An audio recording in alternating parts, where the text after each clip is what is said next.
कुछ क्षण विश्राम करने के पश्चात श्री सुखदेव जी बोले, हे राजन, एक दिन यशोदा मैया एवं नंद बाबा से आज्ञा लेकर श्री कृष्ण जी के साथ गौएं चराने के लिए बलराम जी गए। श्री कृष्ण जी के परम मित्र श्री दामा भी थे। श्री दामा एवं उनके सखा उनसे कहने लगे, हे कन्हैया एवं बलराम भैया, यहाँ से कुछ दूर ताड़ के वृक्षों का वन है।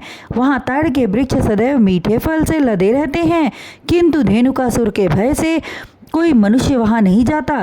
वह गधे के रूप में उन वृक्षों की रखवाली करता है।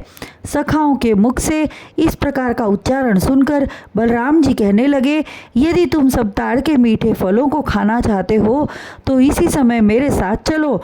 बलराम जी के वचनों को सुनकर समस्त ग्वाल बाल प्रसन्न हो गए और निर्भय होकर उस वन की ओर चल दिए। वन में पहुंचकर बलराम जी ने अपनी बलवान भुजाओं से ताड़ के वृक्षों को पकड़कर जोर से हिलाया। वृक्ष के हिलने से फल टूट टूट कर गिरने लगे। फलों के गिरने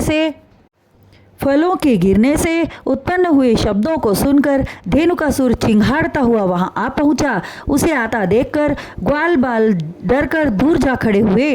वह गधे के रूप में था ही, अतः पहुंचते ही बलराम जी को दुलत्ती मारी। उसी समय बलराम ने उसकी पिछली टांग पकड़ ली और उठाकर पृथ्वी पर पटक दिया। वह तुरंत उठकर खड़ा हो गया और बड़े जोर से उछलकर पुनः दुलत्ती चलाया। इस बार बलराम जी कुपित होकर धेनुकासुर की टांगों को पकड़ लिया और चक्री की भांति घुमाकर एक ताड़ के वृक्ष पर दे मारा। उसकी चोट से वह वृक्ष तड़तड़ा कर टूट गया और धेनुकासुर के प्राण पखेरु उड़ गए। हे परीक्षित, ताड़ वृक्ष के टूटने से भयंकर शोर उत्पन्न हुआ। शोर सुनकर उस असुर के और भी साथी असुर आए और बलराम जी को मारने दौड़े। तब श्री कृष्ण और बलराम ने मिलकर सब असुरों को मार गिराया। उनके मरते ही वन निर्भय हो गया।